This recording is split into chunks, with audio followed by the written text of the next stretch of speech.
Welcome to Armchair Expert. I'm Dan Rather. I'm joined by the Duchess of Duluth. Hello. Hello. I was just in my royal city. You were. Well, appropriate timing because you were there around the coronation of... I was. Yeah. It seems like all royals returned to their home base that weekend. It's true. And received the fanfare they've so rightly earned. Oh, yes. Birthright. This was a very fun episode because we don't ever go to someone's house to interview them. Correct. Almost even as a policy. We've had a couple of good offers from really good guests, but ultimately, I'm like, I don't want to be in someone else's environment. It changes the dynamic. It does. It dramatically changes the dynamic. But this guest... was worth it. For a myriad of reasons. Her age primarily, because we have this enormous staircase. We were worried about, turns out, completely pointless worry, because I then ended up going up and down about 6 staircases with her, and she outpaced me. So it was all for naught, but that was the motivation. But at any rate, I was delighted to go to Jane Fonda's house to interview her. Wasn't that fun? All 3 of us went. So fun. You liked it too, Robbie? Yeah, I was blessed. Yeah. Get to see how she lives was really fun. Very cool. Really, really, really awesome interview. You just can't even get into her story. In fact, we owe her like a 10-part, maybe our first 10-parter. Sure, but also you could read her memoir. Yeah, we could do that. But I'd rather sit in her living room. I'll buy it, but I'd rather sit and get it from her. The horse's ass. You know? Read it on the podcast? I could read it out loud on the podcast, unauthorized, audiobook free. Maybe for the fact check. Yeah, maybe I'll read it there. But I really enjoyed it. And she's such a fucking powerhouse of a woman. Yes. And she has a new movie out now, a sequel to an incredibly loved and successful movie, The Book Club. Its sequel, Book Club, The Next Chapter, is here. And it's even better than the last one. I finally figured out the screener when I talked to her. I couldn't get this link to work, but I watched it. It's phenomenal. The fact that they're all together way more in this one is really fun. And she just... by and large, both of our conclusions, I think, afterwards was can't keep up with her. No way. Yeah. No way. She's on another level. It's crazy. She's truly on another. She is a phenom. We loved her. Yeah, because I was just around grandparents. One is younger than her. Right. And they were real grandparent-y, right? Yeah. I was like, how is she able to... run 10 empires? Yeah. And just be so articulate still. Yeah. It's She's amazing. on fire. Amazing. Well, I love her. I'm in love with her. Please enjoy Jane Fonda. He's an armchair expert. He's an armchair expert. He's an armchair expert. So do you always go to the people's houses? First time. Never have. I'm happy to. I haven't seen you in a long time. I haven't seen you I was since our curious movie. if you remembered me.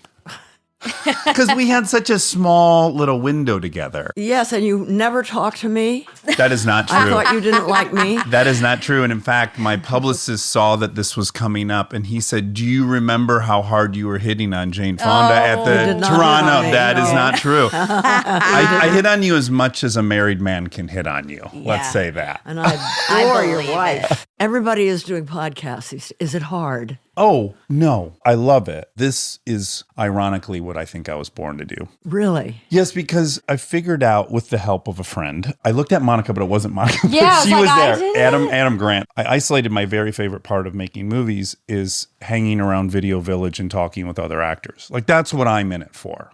The downtime where we shoot the shit and I find out everything about you and why you moved to LA.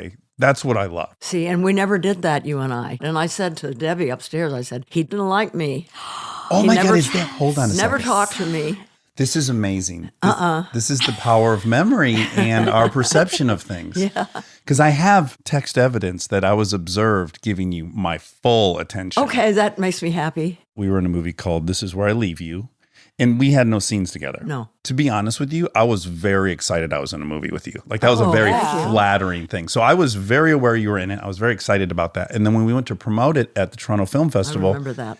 You and I were Very well. backstage quite a bit, and I only talked to you. And there were some good options, It's a large Okay, cast. I'm glad. Okay. right? We had Tina Fey there, Yeah, Adam Driver. Jason Bateman, our director Sean Levy. Lots of very tempting guests, but Yeah. I was solely focused on you. Oh, I'm so glad to hear that. Yes. But I didn't know it at the time. Isn't that interesting? It is interesting, isn't it? I'm a big fan of your wife. Give her my very best. I wanted to come and tell you that you guys do a bit on Frankie and Grace I know, and Crazy. I felt really bad. I asked who she was. right. I was hoping she didn't know about that. Wait, I what felt very bad happened? about So they have a bit on that Grace and show, Frankie. yeah, where they RuPaul was on it and Nicole Richie. and they say "eat shit, Kristen Bell." Oh, wow.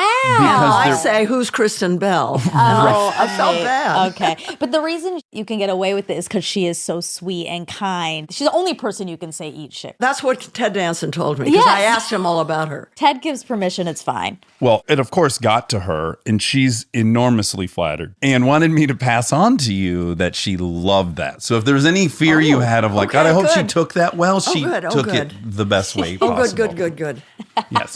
Okay. Have you ever done a podcast? I've done many. You've done many. The Okay. last one was the very first podcast of Julia Louis-Dreyfus Yes. I listened and to Conan it. O'Brien. did? It's so good. It was very good. Yes. It was number one in the country. I I'm not imagine. surprised. No, I've done good. We'll call her daddy. You did that one. Wonderful. Yeah. I guess I did know about Conan because I watched a bunch of it this And morning. Conan, yeah. Yes. Okay. So you're hip to it. Yeah. Therein lies maybe one of my first curiosities Okay. is I wish people could see you right now. describe to the listener. Yes, okay. He's sitting opposite me with wonderful striped socks, shoes that are not laced up, headphones, and a look in his eyes that is positively insane. He looks like an twinkle. insane, very intense. It's like I'm scared. Oh my goodness, wow. I am too. We do our best work when we're scared, right? Sort of. As long as we stay loose, and you're always loose. You It's are- one thing about you. I watch every episode of Bless This Mess. Oh, you did? Yes. Oh my goodness, that's yes, wonderful. no, I'm a big fan of you, and I'm a big fan of Lake. Oh yes, Lake's a Yes. gangster. Yes. Yeah, she's a bad Kick motherfucker. ass. Yes. I'm intimidated because we have finite time. And you and I could do 6 hours on your acting career. We could do 6 hours on your activism career. What do you want to do? Everything. I'm a glutton. I'm a fellow addict. So, yeah, I want it all. But first question, I feel even in my time here, I've witnessed some of the most staggering technological milestones. Like the notion that I grew up without cell phones is really kind of mind-boggling at this point. And when I just look at your birth date this morning, and I think of all the inventions between 1937, December 21st, sorry, terrible birthday. Great birthday, are you kidding? You love it? Oh my God. Oh, wow. Winter solstice? Oh, that's Heavy. powerful. You're right. Makes me feel empowered. Yeah. As it should. Sure, shortest day of the year. That's a glass of lemonade with lemons, because what's the point of Christmas? Oh, yeah.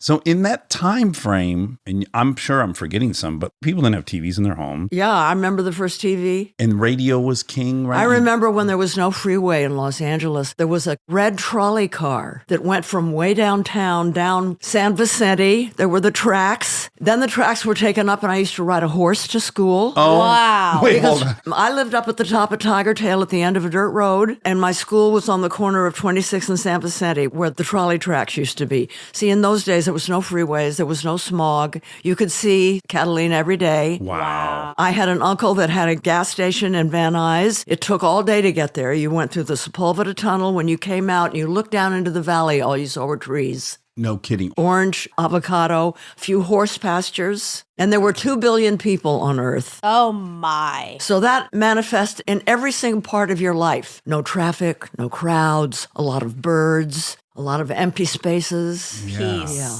So when you're watching some of these period pieces set in the 40s and stuff, I'm imagining you're having what I'm having watching Stranger Things, where it's like the nostalgia is just brimming. Do you get kind of transported when you see that stuff? I remember it. I marvel that I'm still alive and working. Yeah. I wake up every day and pinch myself. I feel so lucky to be alive, to remember back then and to still be here and still working. It's incredible. Yeah, I watched a bazillion interviews of you in the last couple days, and you're firing on all cylinders. Like, I think you're exceeding what a lot of us are doing at younger ages. It's incredible. I agree.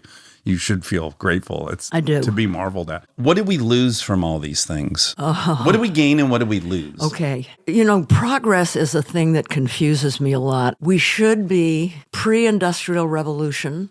We should not be digging up fossilized animals from the time of prehistory, ancient sea creatures. We shouldn't be digging them up and then setting them on fire to power our civilization. Things should be smaller. There were no chain restaurants when I was little. The first one was Howard Johnson's. Hojo. Hojo. Yeah. With the orange roof. If you went from New York down to Florida via car, that's where That's you what ate, you right? would see, and that was it. And isn't that great? I miss having a lot of empty space to explore. I miss all the birds. There are 3 billion fewer birds in North America than they were in 1970, and I see that. So we lost nature, we lost clean air and clean water, and not so hectic. What did we gain? Television is cool. I like iPhones, but iPhones without social media, maybe? Yeah. Yeah. Although somehow we have the aspect that people can connect and organize. That's kind of good. I miss letter writing. My parents are both gone, but my stepmother has collected letters, and being able to read old letters that your parents wrote to each other before you were born, how precious. It doesn't exist anymore. I read all these historical biographies, and there's always these great examples of letters they've written. Even someone like Ulysses S. Grant, who wasn't brilliant in an academic sense, the way he wrote was insanely beautiful. It seems like the standard level of literacy when someone was literate was really high in the written word. Yeah. Do you know something, though? I just hate old people who say, oh, my God, back in the day, it was so much better. Yeah. Yeah, iPhones are pretty great, right? Those of us who grew up without them, being able to just text someone and say, I love you and I miss you without having to go through all the rigmarole, that's pretty great. But, today we're more aware that everyone has a place. We're more aware of interdependence. We're more aware that people's differences should be accepted and loved and embraced, and all of that kind of thing didn't used to exist, so that's good. Yeah. It's a mixed bag. How old are you? 48. Oh. Do you ever get suspicious, though, that you landed in a pretty unique time frame, that you got to observe about 80% of the things that happen on the human spectrum? Does that ever feel suspicious to you? Like, what do you mean? I'll tell you. Humans have been here for 200,000 years. I was born at a time when this all happened. That seems a little suspicious. And perhaps if they really do arrest aging within my lifetime, that'll feel very suspicious. Like we're in a simulation or something's going on. Do you ever get that thought of just like, wow, what a time I covered? Yeah, I get that thought. What a time I covered. I mean, imagine coming into life at the end of the Depression. I only saw my father cry twice. The first time, he didn't know I was watching. He was standing in his huge victory garden. We had victory gardens in those days because food was rationed because of the Second World War. He was in the Navy overseas, but he came home on leave, and he was standing in his garden, leaning against a hose, sobbing. His back was just shaking.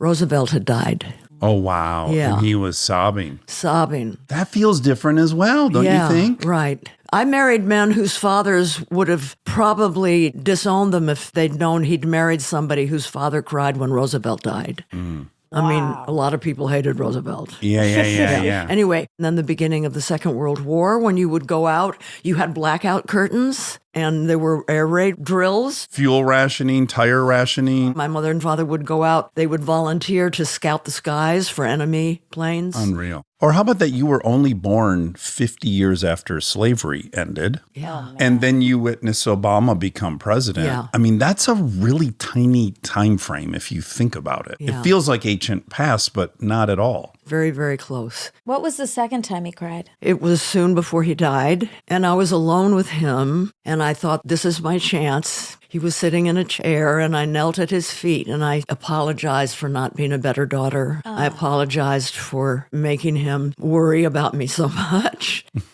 And I told him that I knew that he had done his best as a father. And he started to cry. And I knew that he didn't like to be seen crying. And I stayed for a while and then I left. That's the best gift you could have given him. That's so lovely. Yeah. Am I right in that came directly after you guys had shot a scene? This was about 2-3 months after he'd won an Oscar. So you guys did On Golden Pond, but he died 5 months later? No, he died 5 months after it was released. After it was released. So he had won his Oscar already. Okay, and then you had that moment with him. Okay, I had a very complicated relationship with my dad. He was an addict as well. They got divorced when I was 3. He was around, he wasn't, he was whatever. What did he do? He was a car salesman.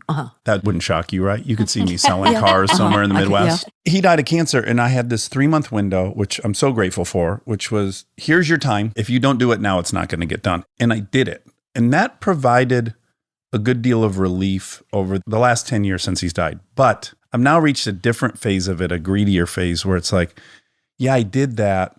And now I really want to be friends with them. It felt like closure, but actually now more than anything, I want that resolution to backtrack and I want now time with them post-resolution. Do you have that feeling? Yeah. Because the beautiful thing you say in Golden Pond, which he wasn't prepared for, is, I wish I was your friend. I want to be your friend. He hated to have anything happen that had not been rehearsed. And so I reached out and I touched him, which he wasn't crazy about either. He wasn't a very tactile person. And no one in the world would notice, but I did. I touched him. He turned away a little bit. I get emotional. And he ducked his head and put his hand here to cover his face. But I saw him tear up. It meant the world. I believe that those feelings that you have of now you want to be his friend, I think that does something cellular to you, and I think that's known. I think there's a connection. I do. Yeah. I do. I feel my mother and father very present, especially my dad, and I sort of know that they know that I've lived longer than they have and that I've done really well in life. You carried the torch well. Because especially my dad never ever thought I would when I was just a fuck up. Yeah. Can I ask you about your mom a little bit? Oh, sure. I did not know any of this until I started researching you. She was in a hospital when she committed suicide? Yeah. When you were 12. Yeah. That, I guess, led me to wonder, had she been in and out of hospitals? In and out of hospitals, yeah. Ed Markey's wife used to be the Assistant Surgeon General, Susan Blumenthal, and she specialized in women's suicide. And so when I was writing my memoirs, I talked to her and interviewed her. She said that girls who have fathers that are alcoholics, and my mother's father was schizophrenic and paranoid and alcoholic, that they tend to suffer from depression. Well, on top of that, she was sexually abused.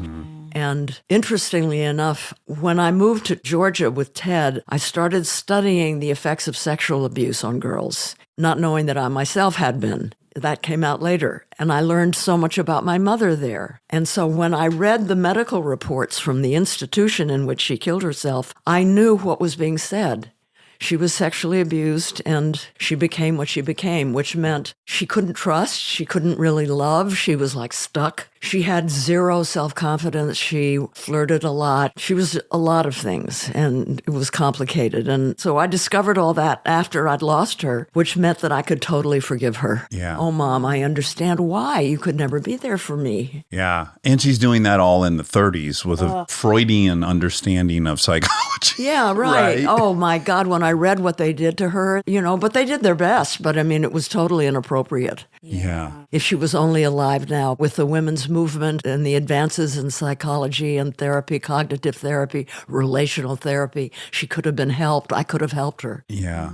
Well, therein lies one of the positive things we'd add to the tally between 1937 and now. I do think it's a safer place. It's a safer place for those who can afford it, which is another heartbreaking thing, is that we know what works to make people heal and to help them get onwards, and yet most of the people can't afford it. Yeah. Or they don't have the time. They're working 2 jobs and have kids. They can't go to therapy. Well, that means they can't afford it. Right, exactly. Yes. Were you close with her? No. You aren't. Nobody could be No close, one was with, close her. with her. Yeah. And your dad was obviously out shooting movies. So who was raising you? Me. Uh-huh.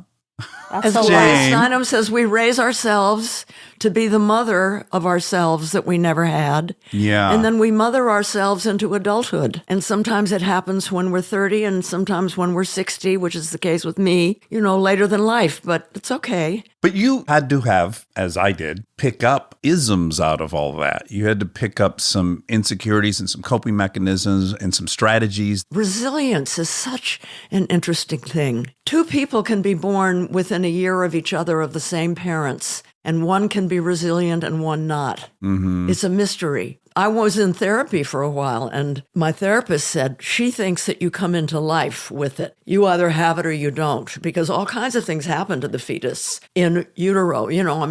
How the mother is, trauma, things like that. So if you come into life resilient, which I did, it means that as a young person, not consciously, you're scanning the horizon constantly like an infrared laser, seeking a warm body that can love you or teach you something. And I bet you're that way. I bet you're resilient. Thank you.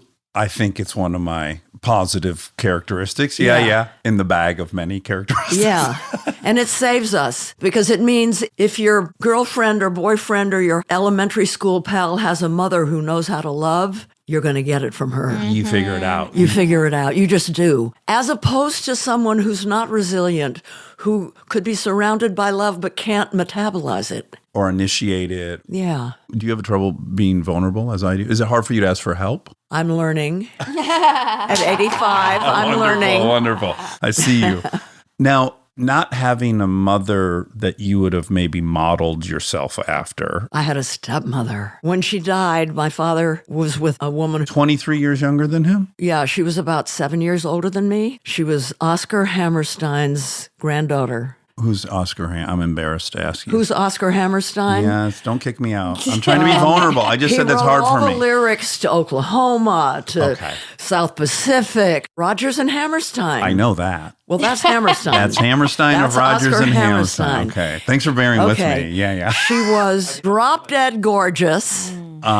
She was Jewish. And at 13, I was convinced that the only people in the world that laughed were Jews. Okay, right. Nobody ever laughed in my family. And then I met Sidney Lumet, who was directing 12 Angry Men with my father. And there was laughter all around him. And then I met my stepmother, who laughed and told jokes and danced. And she was chic. I was 13, and she taught me how to be, me and my brother. You weren't threatened. No, I You weren't. needed a role model, and she was it. This young girl, how she knew how to be a mother to two young kids whose mother had just killed themselves, and she did. Yeah, that's a big lift. Yeah. Is Got she the real one you lucky there. referenced a minute ago when you said she has the letters? Is that the stepmother you're referring to? No, my father was married 5 times. The last one, my stepmother, Shirley. Has all that Yeah. stuff.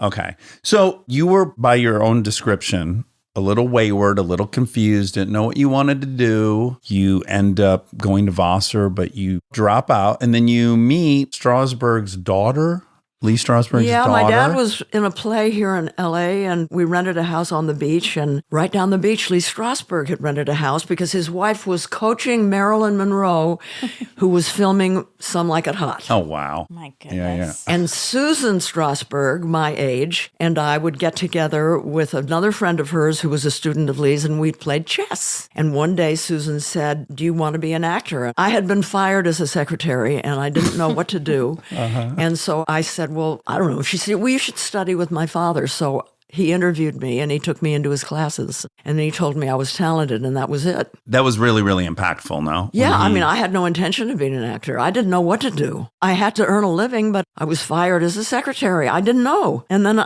I started auditioning and working with Lee, and he told me I was talented, so I thought, okay. Do you remember how you had fucked up the secretarial position that you got fired? Were you tardy? Were you incompetent? What led to your I dismissal? wouldn't sleep with him. Oh, Jesus. Hence, and 9 to 5 is born. It incubates for a while, but 9 to 5 is born. Yeah. Yes, that's another thing you witnessed on your watch. It's not great now at all. But even I watched my mother build a business in the 80s, and I watched her clients squeeze her ass whenever they wanted to. And yeah, I can only imagine what was happening when you were a secretary in 1950 or whatever. 50s, that's right. It Yeah. was the 50s. And it was no holds barred back then? Well, it didn't happen to me very much. It happened one other time. After that, there was a French director, not the one I married, who told me that he had to sleep with me because the character that I'm playing in the movie has an orgasm and he had to see Oh my God. how I orgasm. Well, of course. I just pretended I didn't speak French. Oh, my Lord, Jane. But it must be sort of dismal to see how there has been progress, but there should have been more progress on that front by now. This is an issue that is tens of thousands of years old. Yeah.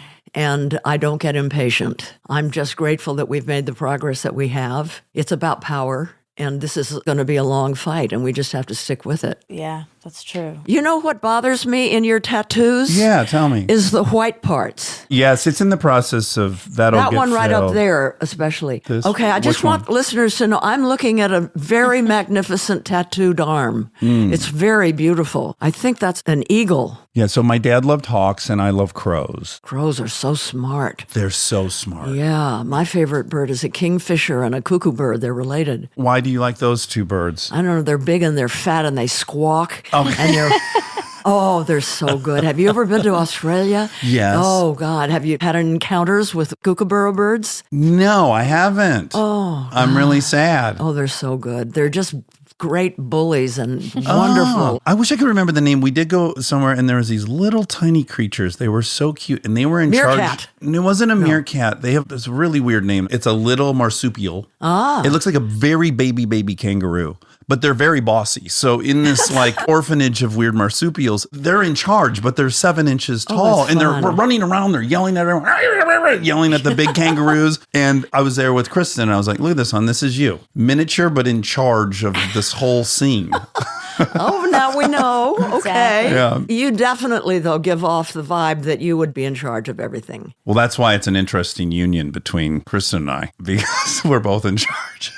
But we've learned to both be in charge, I guess. How long have you been married? About 10 years, but we've been together for 15. That's good. I am not political, but I was protesting DOMA. We were like, we're not going to have a party and invite our gay friends who can't also do the same thing. We're going to wait. But I want to talk about how you got engaged in activism. And this was kind of a revelation. I didn't realize the course by which you became an anti-war activist, which is you were in France. I was married to a French director, and I was in France. I was pregnant. That part's important because when a woman is pregnant, she's like a sponge. She's very sensitive. And there was a group of American soldiers who were in Paris.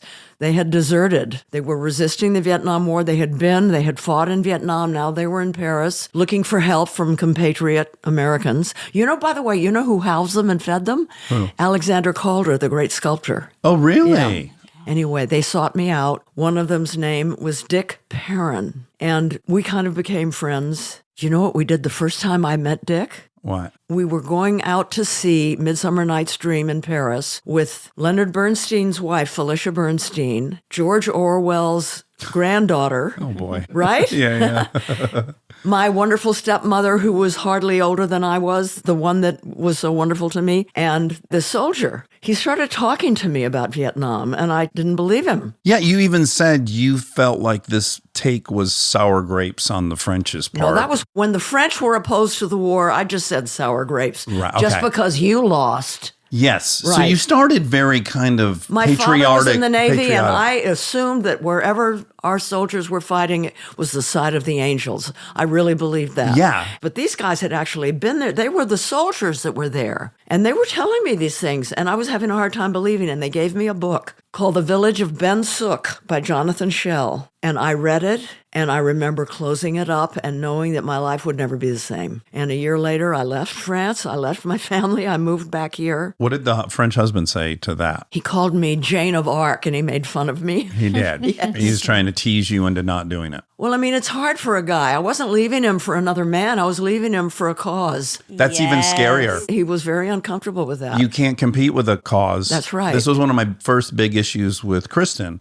was she has so many causes. And I said, look, I'm a son of a single mom that had a bunch of stepdads blow through. I want to be someone's number one thing, selfishly. And of course, any cause, because it's the right thing, of course I'll be second to anything because that's more important. That's my big fear. And she said, you will be number one and I will do all this stuff. She's a good woman. And I said, okay. I couldn't say that to Right. Well, he probably also couldn't be vulnerable and say that to you either, though. He couldn't say that, but I'll tell you what really got me. I moved back here. I had been watching television in France, seeing this amazing anti-war movement marching on the Pentagon, and I kept thinking that's where I should be. I came back home because it was soldiers that had exposed the war to me. I sought out soldiers here, and I became part of the GI movement as civilian support. And anti-war activists had created these coffee houses outside of military bases around the United States. And they would run them, and soldiers would come off the bases and come in and read about Vietnam, learn about Vietnam, hear speakers. And there was one in Killeen, Texas, outside of Fort Hood. It was called the Oleo Strut. Love that name. It was the woman who ran it, Terry Davis, that turned me into a lifelong activist. The way she treated the guys, the way she listened to them, the way she talked to them and cared about them, the way she dealt with me. She didn't see me as a celebrity. She saw me. She wanted to know how I felt about the demonstration that was happening tomorrow, and I was leading the way, and I was a virgin activist, and she wanted to be sure I felt okay. She would invite feminists to come and speak about the women's movement to the soldiers, but the way she did it made it so organic and loving. Being with her was like looking through a keyhole at the world that we were fighting for, that we wanted to create. She sucked you into her worldview. She didn't suck me in. It was just the way she treated people. She was the change that we were fighting for, and she wasn't the only one. I kept meeting people like this. I had never met people like this in my life. And I was 32 years old. And I said, I want this. I want to become a person like these people. It was the quality of the women in the anti-war movement that made me feel this is who I want to become and this is where I belong. Stay tuned for more Armchair Expert, if you dare.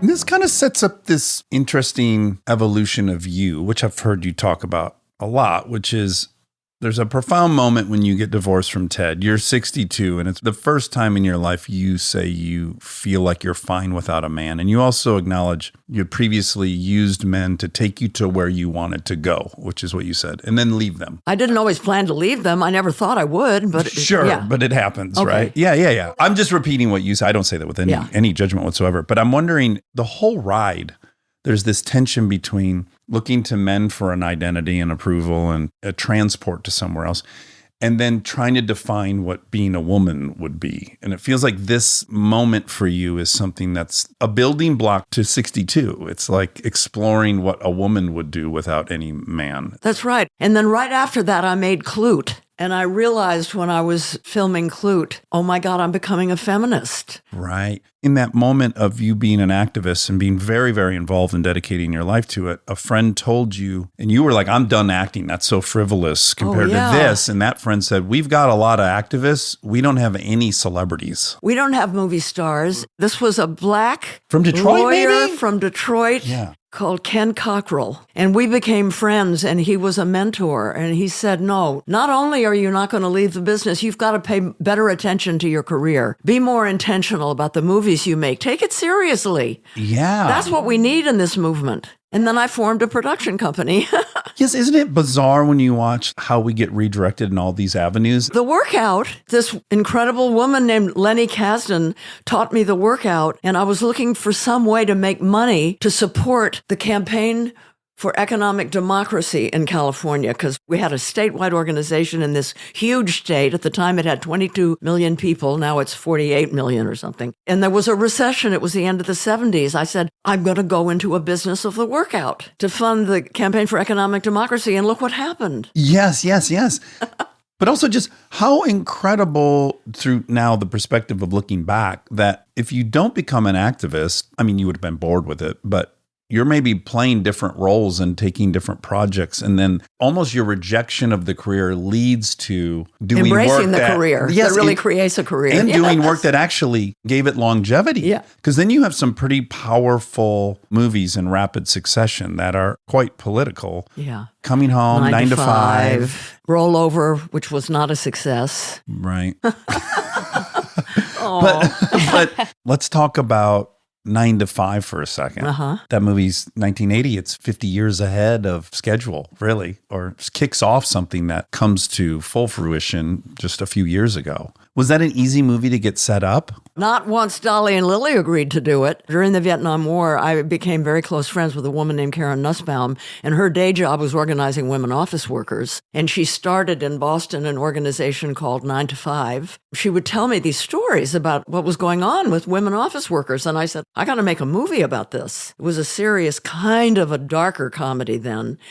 And then I saw Lily Tomlin. I had never seen her before, performing a one-woman show called Appearing Nightly. I was like, this is the greatest woman actor I have ever seen in my life, and I'm smitten, and I'm not going to make a movie about secretaries unless she's in it. True story, I'm driving home from the theater, and I turn on the radio, and it's Dolly Parton singing Two Doors Down. And I had this image of Dolly. Oh, my God. What a great secretary. She can't see her fingers when she's typing. She's never acted, never been in a movie. But, my God, just the visual. And I bet she can act. She had never at that point? No. She had never been in a movie. No way. And Lily and Dolly, it turns out, had the same manager. It took me a year to convince them both to do this. It was a great experience. And once they came in, it was not difficult, no. You have said several times that Dolly for you was one of the most impressive people. Dolly is truly extraordinary. My curiosity was, did you have any judgment of the book before you met her? Were you shocked to learn that she was as sophisticated and savvy and in charge of her own life as she is? I was relieved. I was so happy to find out how smart she is. I guess when I picture the brings a image lot of to the her at table. that time at Grand Ole Opry and you standing on a tank, those are very different women. I could see where one woman would be judgmental of the other. No, I've always loved country music. I was fascinated by her, but I didn't know her. But I got to know her. What a treat. When I was working on 9 to 5 to get that ready with my producing partner, Bruce Gilbert, I was also working on another project that ended up being on television. It was the only movie that I ever did for television. It was called The Doll Maker, and I had to play a hillbilly who can't read. I said, I need help, Dolly, because you're the only hillbilly I know, and you're not exactly typical. I need to understand, can you tell me where to go? Well, as a gift to me after the movie was over, 9 to 5, she invited me to Nashville, and she took me on a 10-day trip through Appalachia, and I met eventually the woman that I went and lived with then for a while. And you were in her bus, yeah? You guys were like on a tour bus? We went travel? on her bus. It was hysterical. And she has a cousin in the Ozarks that makes moonshine. Okay, now we're getting We somewhere. picked up some moonshine when we passed through there. You know, and she taught me what make good moonshine. It means it's been passed 2, 3, 4 times. It was so pure. She taught me how to hook my thumb through the hook of the jug and tip it up with my elbow. And so we drank on this jug for 10 days. Wonderful. I did not know that I was drunk until I got home. It took me 2 weeks to recover. Oh, really? Oh, my God. We laughed a lot. Oh, my God. I have a question about feminism. So when you came into being a feminist and when you started realizing this is the type of person I want to be, when you were exposed to those awesome women, did it make you look at your life up until that point differently, like your relationships? How did you then in retrospect see the way you'd been operating your life? I saw it very clearly. I realized that I could see my life as a gender journey, that kind of everything that happened to me and how I responded was a result of the fact that I'm a woman. Yes. I'm supposed to be thin. I'm supposed to look like this. I'm supposed to behave like this, and like that. So I'll date this kind of a person and so on and so forth. It made me understand my life. And that's why my memoir that I wrote, My Life So Far, is really a gender journey. It wasn't until I realized that I could even write it. But I was a theoretical feminist for a decade or so. My movies were all women-centered. The books I read, the people that I knew, it was in my head. I wasn't embodied. Exactly. And I know the moment that I became an embodied feminist. A friend of mine named Pat Mitchell persuaded me to go to New York. I still lived in Atlanta to see Eve Ensler perform her play that she wrote, The Vagina Monologues. Oh, yes. And she performed all of the monologues herself. Wow. I was by myself. And I don't know if you've seen the play, but there's parts of it that are hysterical. I've read it, And there's yeah. parts of it that I'm sobbing. It was while I was laughing. The guard is down.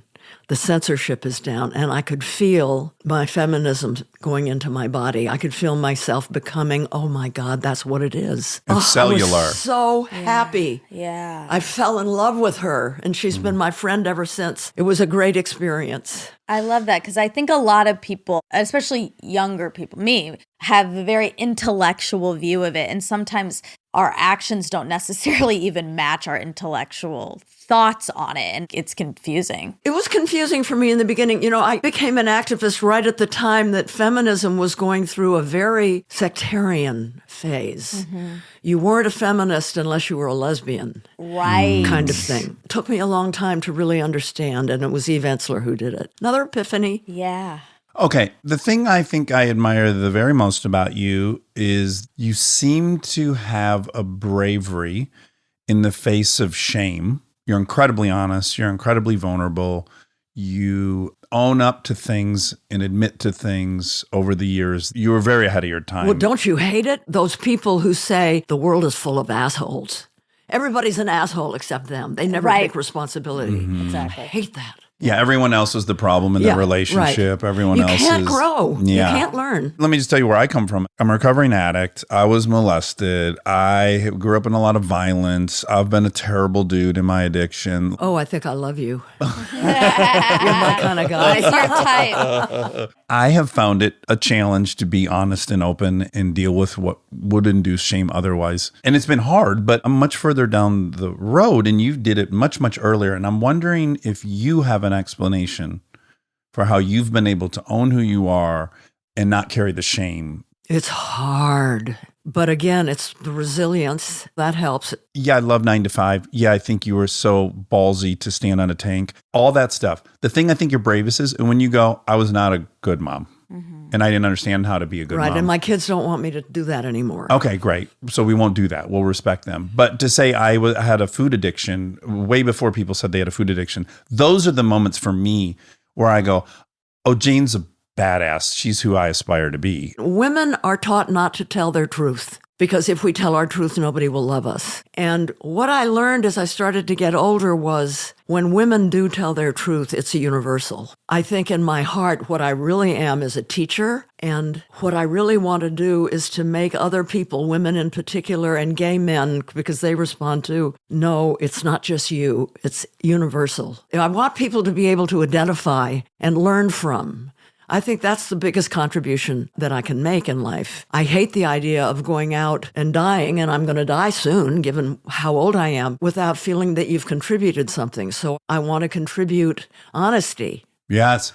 Well, look, men have had the luxury of being full-dimensional people that are flawed and still loved. All my favorite country singers, Waylon Jennings, I mean, this is a man who was doing a kilo of coke a month and was not around and slept with every woman. But the art was beautiful, and we're like, yeah, he's a complicated man. That's how we get those songs. Never were women invited to be a full thing that has some beautiful, amazing parts and some flawed parts they struggle with. They maybe not even now invited to have the whole complexity of a human. That's right. But we have a great strength that y'all don't have, which is that we're not afraid of saying to our women friends, I'm in trouble, help me. Yep, exactly. I don't know what to do, I'm lost, and please hold me.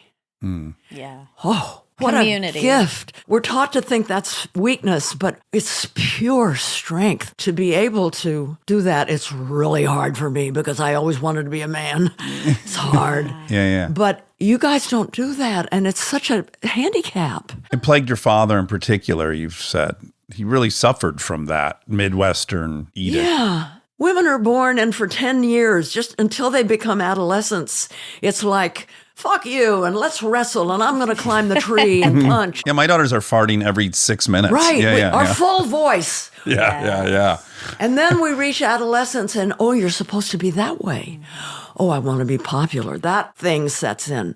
But we've had a decade of voice being alive and heard before then. Men, you're 5 years old, you leave house for the first time and go to school. Society and coaches and teachers and maybe even your father is saying, oh, boys don't cry. Oh, no, don't show your emotions. No, don't hug him. And what does it do? It cuts you off from your heart. And I think that's where addictions come in. Yeah. Because we're chalices that are meant to be filled. And if we're not filled with spirit, which means our full humanity. We can hug and love on and ask for help and be strong. Intertwine with If needs. we can't be whole, we got to fill that emptiness with something. It can be drugs, it can be liquor, it can be sex, it can be Women. shopping. Yeah. And that's why I finally understood AA, the higher power. Oh, it means fill that empty space with love and spirit, which means you need to be humble. You need to be able to admit weakness and all like that. And I've lost my train now. Ever since I started doing chemo, I sometimes forget what I'm saying. I don't know what I'm referring to now. You are on fire, Yeah. and that was completely linear and brilliantly stated. And did I finish it? Yes, Yes. absolutely. Way more than what we can do. Yes. Would you, for a second, because I'm an addict, and that's my favorite topic, can you tell me the struggle of an eating disorder in a time where it wasn't really talked about and there weren't any tools, and how on earth you navigated that? And you were older, right? Yeah, I healed myself in my late 40s. Late 40s, that means like a lot of years Exactly. Yeah. engaging in this addictive behavior. Yeah. Probably 25 years or something, maybe 15. Well, it's weird when you think that this thing that I'm doing, nobody else does it. I'm the only person. Yeah, because it's not obvious. You can look at bars and see that many people have drug and alcohol addictions. It's such a private endeavor, that addiction, that you could think you're the only person on the planet. That's with right. it. And it's a totally Isolating. You don't want anybody to know. It's a disease of denial because if anybody knows, they're going to try to stop you. Yes. And they can monitor you. You have to go eat 3 times a day, or you have to participate in this whole thing, and you will be monitored. So you don't want to open that, You don't want imagine. anybody to know. And so your life is based on deceit and you're obsessive. And so you don't really think about anything else. And it affects every aspect of your life. Yeah.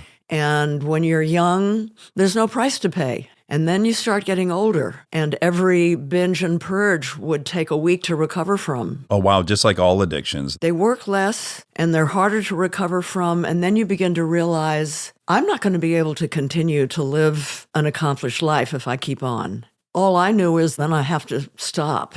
And like, how do you do that? So Yes. How do you do that? I thought I was going to die. I was married. I had children. I was working politically. I was working as an entertainer, and I just stayed stoned for a long time. That's hard. It was very, very, very, very, very hard. I went cold turkey, and it was very, very, very hard. And did you tell people? Did you tell your family? No, it was all private. The first time I ever admitted it publicly was the first workout book that I wrote. And I didn't know there was a name for it.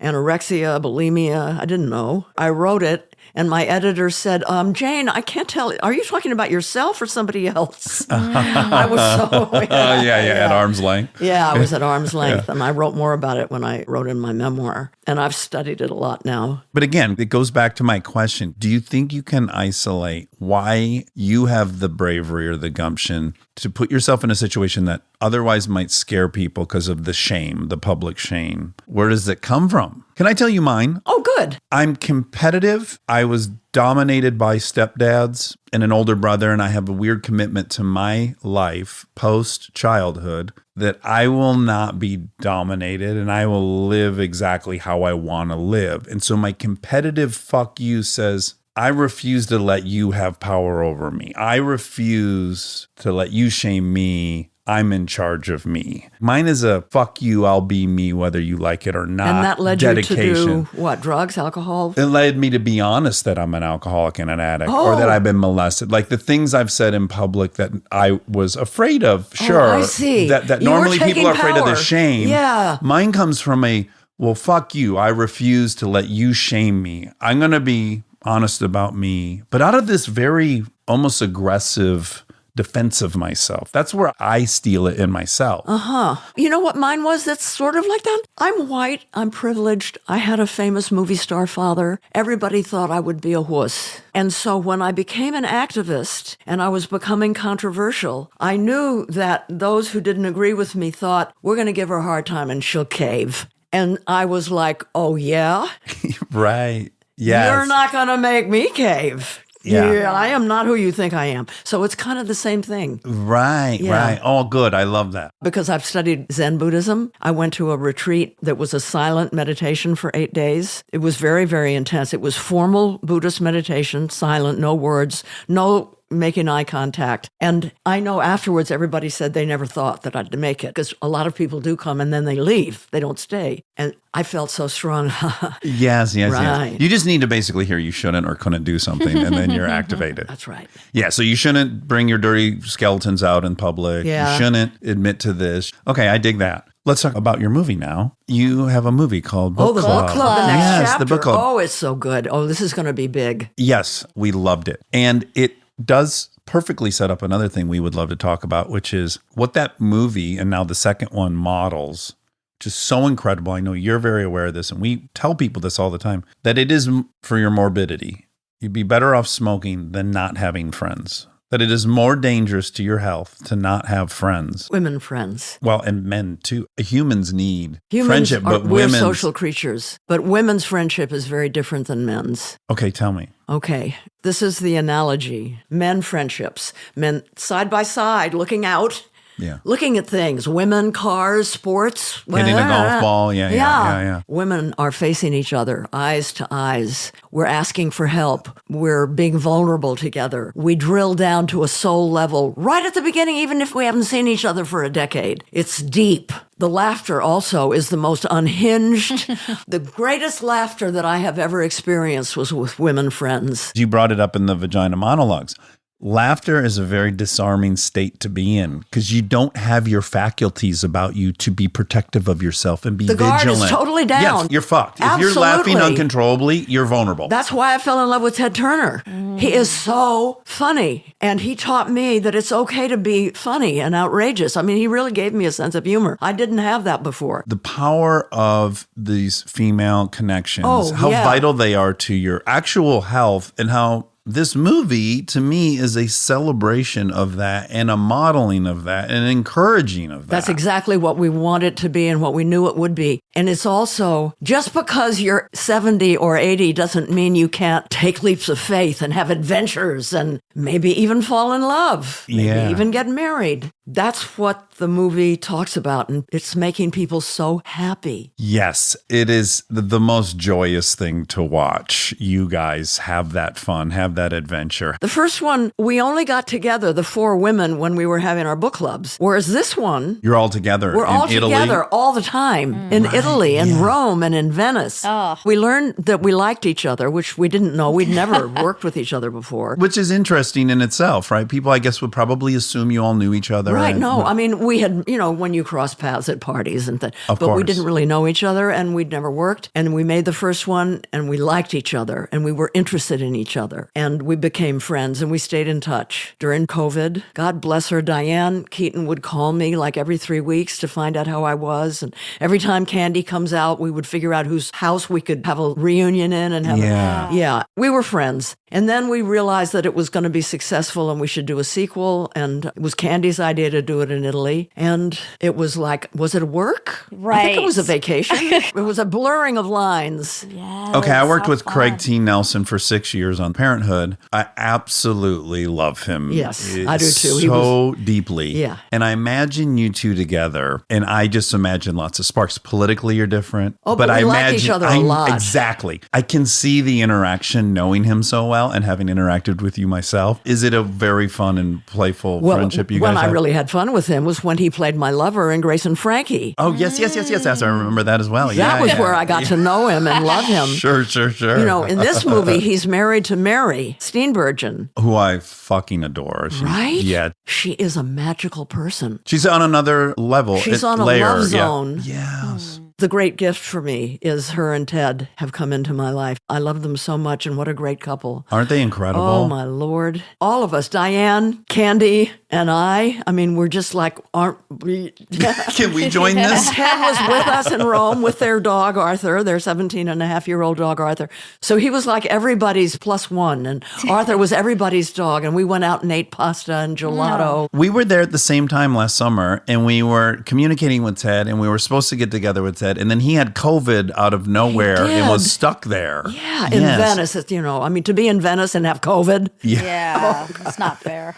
I know. But this movie is very hopeful for people, I think, because we have an idea about what happens when you get older. You get more isolated, you separate yourself, you're done. And this is so awesome to see vibrance in older age. Yeah, I taking like that. matters in our own hands and just saying, let's just do it. Let's just go Why and do not? it and have fun. Yeah. So the real life experience is mirroring the movie, I'm sure, as you're down there in Italy with your friends. Right. And you're going out to eat and you're having this experience. I'd imagine being very overwhelmed with gratitude in that scenario. Major gratitude. Every one of us. We all miss it. We want to go back. Big, big gratitude. I discovered I had cancer while I was there. Okay. Everybody else was gaining weight. I lost 10 pounds. And it was 104 degrees. And in spite of that, it was great. It was very hot. Oh my gosh. It was so hot. And I was wearing wool suits. I could have killed him. Okay, I have one last kind of line of questioning, and it's what we talked about a lot at TIFF. Because I had watched this 60 Minutes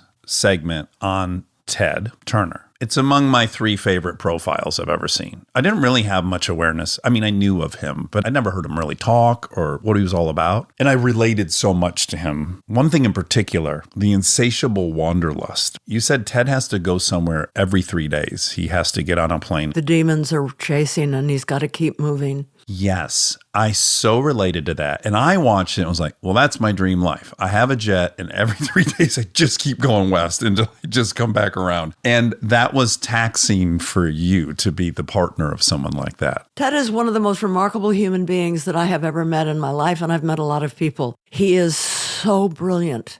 To live with somebody who can see things that nobody else can see, and then turns out they're right. Like a clairvoyance. Oh my God. He studied the classics, and then he became the greatest sailor in the world because he's strategic. This was before computers. It was just him and the wind. He was in sailboat races where 15 people drowned and died, and he would win by 24 hours. I mean, he was a brilliant sailor Yeah. and a brilliant strategist and beyond handsome and hysterically funny. I love him so much. We both love each other so much. But I was getting older. As far as I was concerned, I was through. I'd left the business. I was devoting my life to him, and it was going to be forever. But I didn't want to keep moving. Yeah. I wanted to go down. I gave him Tuesdays with Maury. I thought maybe that would, I kept trying, I said, Ted, who are you? Beyond the greatest sailor in the world and the creator of CNN and Turner Broadcasting and buying MGM just so he could own that library and create Turner Classic Movies. But beyond that, I said,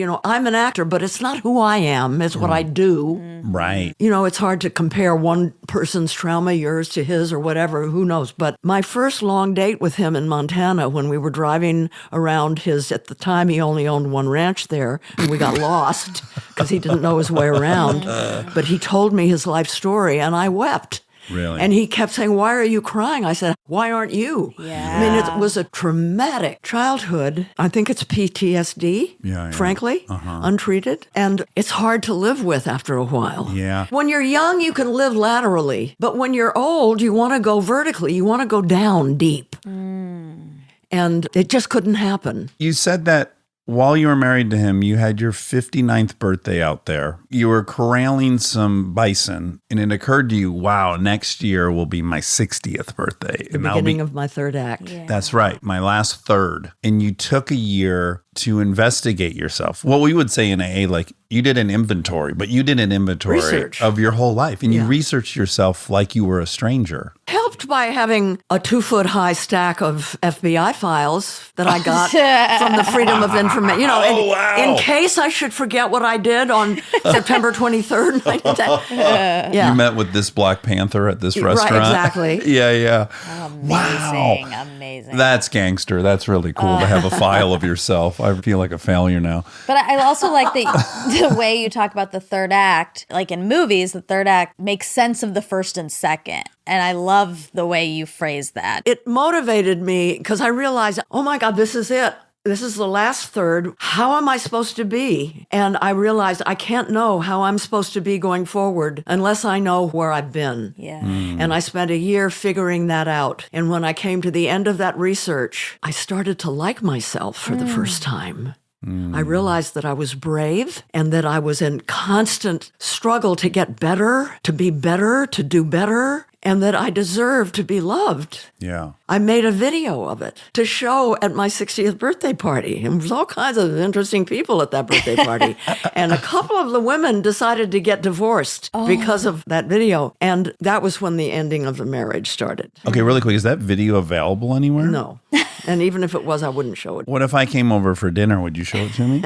I'd love you to come over for dinner, but You're not showing me that actually, I video. don't have it. I don't know where it is. You don't have it. I don't know. First of all, I applaud that you made the decision you made, but I was very heartbroken and lovesick at the end of that segment because he fucking loves you. It was so hard. And it was terrifying. I was 62 years old. I didn't know what I was going to do. I hadn't been in a movie for 15 years. And I want the person who's 36 and think it's too late for them. Exactly. That's why it's an important message. You think it's scary at 36, you did it at 62. With someone you were in love with. And you can love somebody and it cannot bring you to where you're supposed to go. One thing that I left out about the research that I did on myself, see, I watched my father die and I knew I'm not scared of that. What I'm scared of is getting to the end and having some real regrets. And when it's too late to do anything about it. And I knew my dad had regrets. And so I vowed on that 59th birthday that, okay, one thing I know is I want to live my third act in such a way that when I get to the end, I won't have big regrets. The moment when I realized I was going to have to leave, I knew that if I didn't, I would have regrets.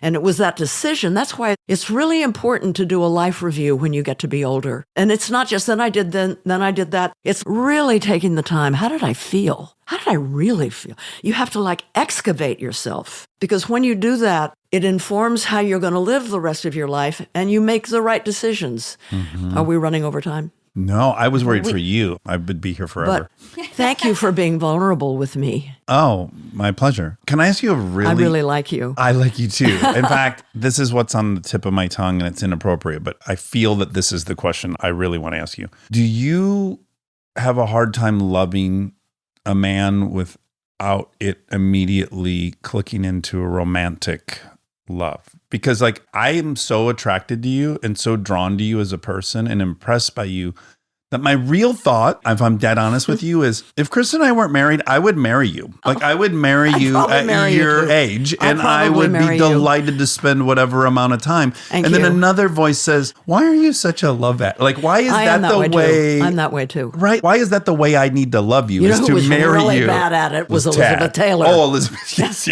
It had to be marriage. She set the high bar. I just always, it's love. And then it's maybe the rest of my life kind of thing. Totally. I understand where you go from. And I kind of mad at myself about it. I would like to be here going I love this person. I'm attracted to this person. I would like to experience this person. It doesn't mean I have to.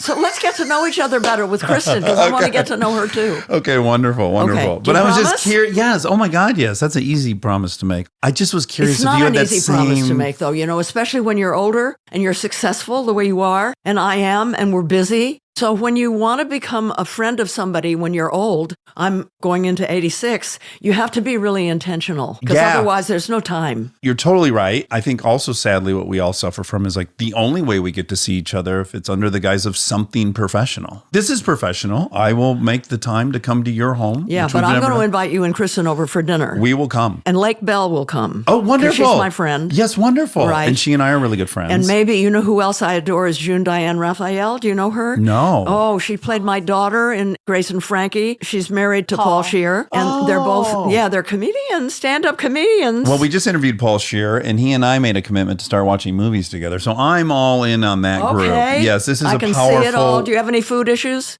I'm not going to bore you with them, but of course I do. Of course you do. Okay. I have psoriatic arthritis and I have to eat very specifically. And then I hate being fretted over. So it's like a double whammy. I love to fret over you. You would? Okay. I would love it. We just have to watch over gluten. I really should not eat gluten. Okay. That's about it. Okay, we're good with that. Okay, wonderful. Jean, this is wonderful. It's been so great for me. I was so nervous. You were? Yeah, because I thought you didn't like me. Aren't we fucked up? But anyway. But hold that's on. not true. I do the same thing. We're going to be friends. I do the same thing. We're just twins. Why is that? I'm just like that. Yes. Yeah. So I so relate to you. Yeah. And it's funny because no one can overcome it either. because I was so outwardly engaged in talking to you, like, or at least my memory of it. And when I see in you, what I see in myself, which is like, no one can even overcome that. No, I don't think so. It'll be that way forever. Yeah. That's all right. Yeah, it's the fuel in the tank, maybe. But you have a loving partner. I'm so happy. Me too. Yeah, Me I'm too. really happy for you. Yeah. I'm happy for me that I'm alone. Yeah, you are. I am. Okay, wonderful. Yeah, I've closed I know up you've shop. said that. I think I might even asked you that at Toronto. I think I wasn't alone in Toronto. Oh, you were? No, I was with Richard Perry. Oh, okay, wonderful. Yeah. You could have said Adam Driver, and I would have believed that as well. I wish. Yeah, I think we all do. Isn't he great? Oh, he's tremendous. He's Yeah. tremendous. Also from Michigan. Was in the military, a real person before he was an actor. I know all about it. Yeah. And do I love Michigan? Richard was in Michigan. My second husband, Tom Hayden, Michigan, editor of the Michigan Daily. Your lawyer friend who advised you to get back into show business in an intentional way. I've spent a lot of time there. I used to go to union organizing things there, and I was part of fighting for one fair wage for restaurant workers. So we traveled to the Upper Peninsula, everywhere with Lily. I would drag her because she comes from Detroit. Yeah. You've lived 1,000 lives. I have, yeah. Yeah. I'm aspiring to do And the I could same go thing. tomorrow, and that would be fine. I'm Well, ready. don't- I'm totally ready. Please wait for our dinner. Oh, totally. No, that's on the calendar already in my mind. Okay, Yes. wonderful. Well, Jane, we love you, and I want everyone to go and see Book Club, the next chapter, May 12th in theaters. And this is even better, the second one. And bring your book clubs, bring your friends, bring your mother, your Yes. grandmother. I also love that they're so successful. It's so fucking great. It's People very are using the encouraging. word franchise. Well, it is a franchise. This is number 4 old 2. women in a franchise. Listen, Jane, there's going to be Superheroes. a third for sure. So start thinking of what country you want to go And to you'll be next. in it. I'll come out of retirement and I'll do it. This is maybe how we do everything. Could you have a young lover in one of these? Is that too much to ask? I'd be unfaithful to Don Johnson. Totally fine. DJ can handle it. He's had some unfaithful moments in his life. Hasn't he ever? Jane, I adore you. Everybody you. see Book Club, the next chapter. I hope we get to talk again soon, and I hope we have dinner together. Thank you. Thank you. This has been so fun. I agree. Stay tuned for more Armchair Expert, if you dare. And now my favorite part of the show, the fact check with my soulmate, Monica Padman. Still making noises. What's it doing? It is? Stopped. I don't hear any noises. It stopped. Oh, okay. It was probably just shutting All down. quiet now? Mm-hmm. Well, there's a little lock Let's on just the take a front. moment of silence for it. Okay. Remember moment of silences? Did you guys have those? In school? Yeah. No, we have them in AA. Oh, you do? Yeah, after a moment of silence for the alcoholic who still suffers, please join me in the serenity prayer. Oh. We, it was Isn't it over. funny to hear me rattle off scripture, like when I know these Yeah, it is. memorized things? Yeah. Seems against Yeah. my creed. Okay. Yeah, in school you would what? In school, it's part of the announcements. It was like Pledge of Allegiance and Moment of Silence. Moment of silence. I know. For For who? who? Dead people? This is the first time I've ever even considered what is that for? See, there's a value in questioning. No, because it didn't Thanks. it didn't hurt me to take a moment of silence. If it was hurting me, then I would question it. It was probably good. It's probably meditative. I mean, that's not And- why they did it, but it's probably good for you to start the day like that. Well, right. And if the goal was that, participation in that would be easy. Sure. If the goal was, let's take a minute to remember for The fallen soldiers. fine. It's weird to do that every day at school, I guess, but Yep. I bet that's probably more what it was. Especially if it's coming after the Pledge of Allegiance. let me ask you this. If the moment was the full intention and what was just talked about at the school board was a moment for all the babies that had been murdered from abortion, Yeah. then you complying in it is kind of validating, right? Yeah. So, Sure. yeah. I think if it was something like that, my guess is they would say, because the whole purpose would be to indoctrinate you into believing that. So my guess is it wasn't for something as intense as that. This is fun. This is a fundamental debate Chris and I get in all the time, which is I'm not somebody who you can hand an object to and say, take that over there. I'm entitled to know why I'm asked to do something for somebody else. I think I'm like well within my rights to know what I'm participating in. Because what if it's something I object to? Yeah. But a lot of people, Kristen in particular, thinks if I hand her a bag and say, run and dump that over there, that's all she needs to know. There's some value in it. I can see where her explanation would be like, well, you trust her. You align yourself with people you trust who think that they have your best intention in mind. And so it cuts down on you having to know it. You can just trust the person. If they say, eat this, you can trust it's healthy for you or they wouldn't have given it to you. And maybe he interprets questioning as a lack of trust. Mm-hmm. And I think they fall on one end of that spectrum or the other. I don't ever want to do something that I don't know what the intention is or the purpose is. Well, you don't have to. Okay. Okay. Well, you just worked out. Did you have a nice workout? I wish I had a little more energy during my workout. Maybe some residual exhaustion from the travels. June gloom. We're in May, but May gray. May gray. Yeah. That's what they say? Yeah. How come I don't know May gray? I don't know why you don't Macy know Gray? it. I mean, I think it's stupid because it's supposed to be just June gloom, and then we had too much gray in May, so they had to add that. So soon there's going to be like April paperl. Well, I was just going to ask you if you can come up with something catchy for April. April's a rough word to rhyme with. April tendrils? No. April's tendrils? I think it has to be something very negative. Well, tendrils, I don't really want any month's I love tendrils. Oh, Tendrils are like my hair in that picture. Okay, sure. I think of tendrils as cascading and taking control. Oh, this works perfectly with the first conversation. Oh, I don't even know about that. Well, I think of ghouls and monsters and creatures having tendrils. Humans don't have tendrils. Primates don't have tendrils. Mammals don't have tendrils. Oh, wow. Yeah. Squids have tendrils. Oh, yeah. I only think about it in terms of curly hair. Oh, you do? Yeah, that's people nice. refer to it as tendrils. And I guess I'm wrong. Primates do have tendrils in their hair. Curly hair. But functional tendrils that are going to maybe have some suckers and leech off you or poison you. Yeah, that is gross. Wrapped in its tendrils. It just sounds quite scary. Interesting. April's tendrils. Well, I still want it to reflect that there's a gloominess in the air or Well, to me, it feels like you're being attacked. gray.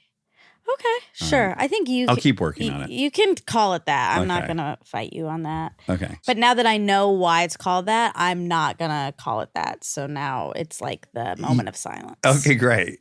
Well, this is kind of connected. But Is this for Jane Fonda? Mm-hmm. Oh. This is for Jane Fonda.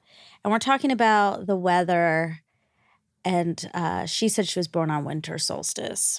She had the most positive She loves her birthday. silver lining of birthday 5 days before Christmas, 4 days before Christmas. She loves the winter solstice. She and I wanted does. to read about it.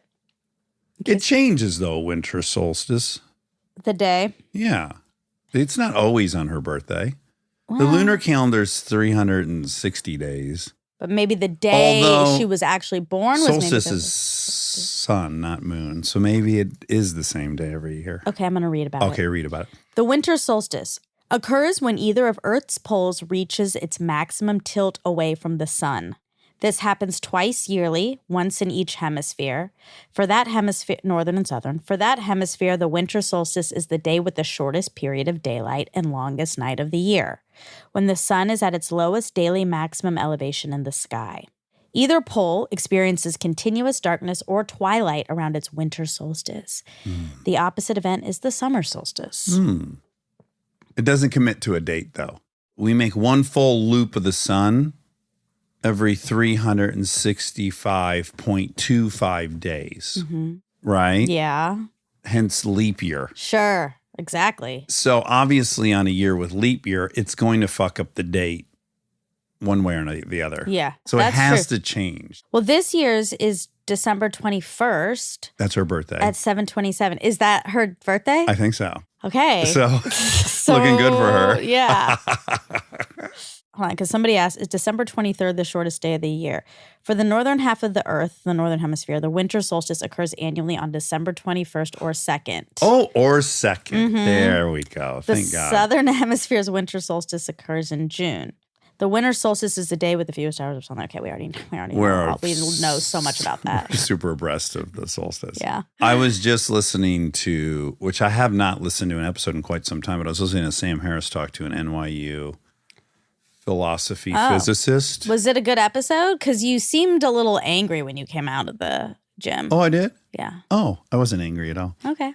Maybe I was in thought because it was a complex issue about time, the nature of time. Does it move forward? Is it relative? The person deserves credit for Pete's sakes.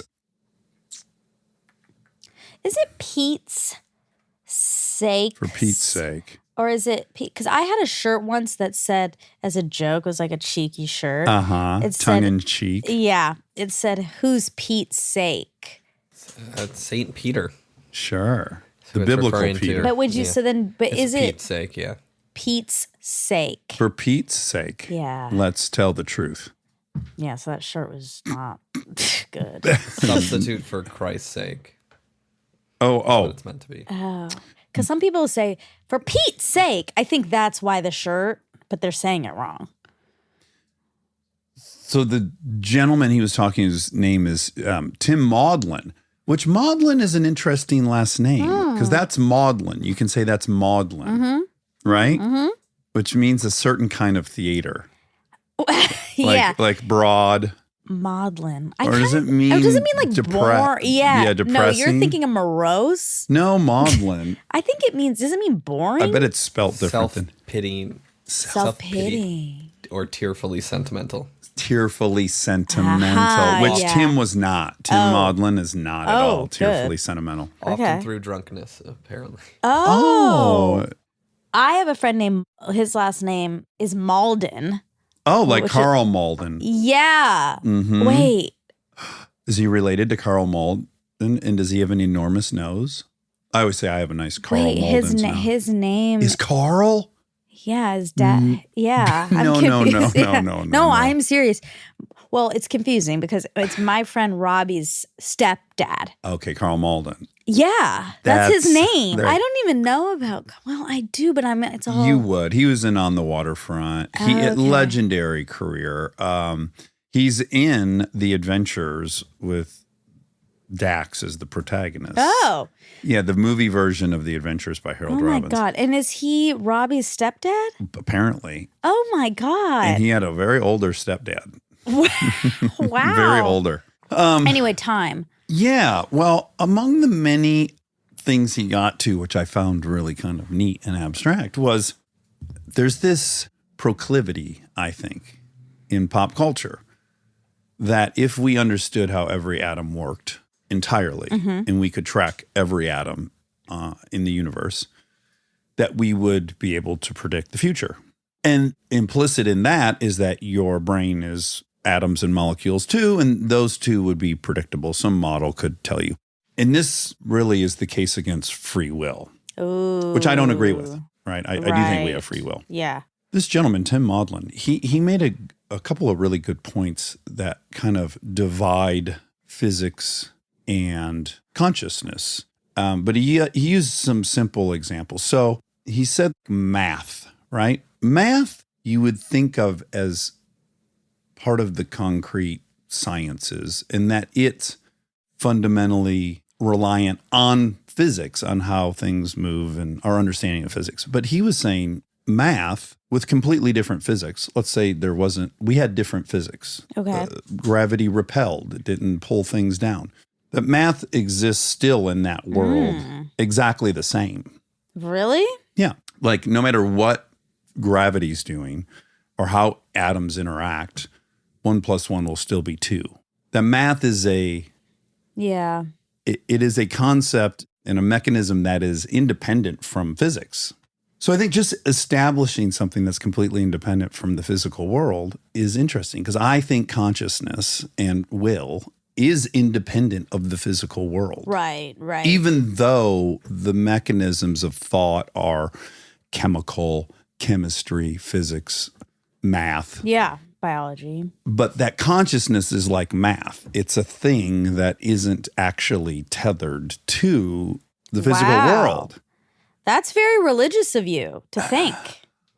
You think it's religious? Yeah, I think that's a very spiritual way of thinking. That there's something I'm going to try to embrace untangible. that. Yeah. That's not my like when I present that to you, it doesn't tingle any spiritual things. It just simply says physics isn't the full picture. Right. I liked hearing him speak. I hear a lot of one-sided take on free will. Yeah. And this, again, proclivity towards AI mapping every atom in the planet. Right. And then modeling everything. Yeah. That's not a future I like thinking about. The same. So I'm always delighted when I hear contrary thought on it. I agree. I like that. Yeah. I'd like to have this Tim Maudlin on. Okay. I ahead. definitely, no, I was just thinking about it. Just like you were when you came out of the gym. Yeah. Oh, good. So you just had a look on your face just now. And it's pretty much the same one I think I had when I came out of the gym. Yeah, I couldn't remember what I was going to say. So I made that face. But yeah, I believe in free will. You do? Yeah, I Yeah, do. yeah. And Okay. I think there's a lot of unknown. And I think it's pretty arrogant to think everything can be predicted. But I also am shocked by what AI can do, and increasingly so.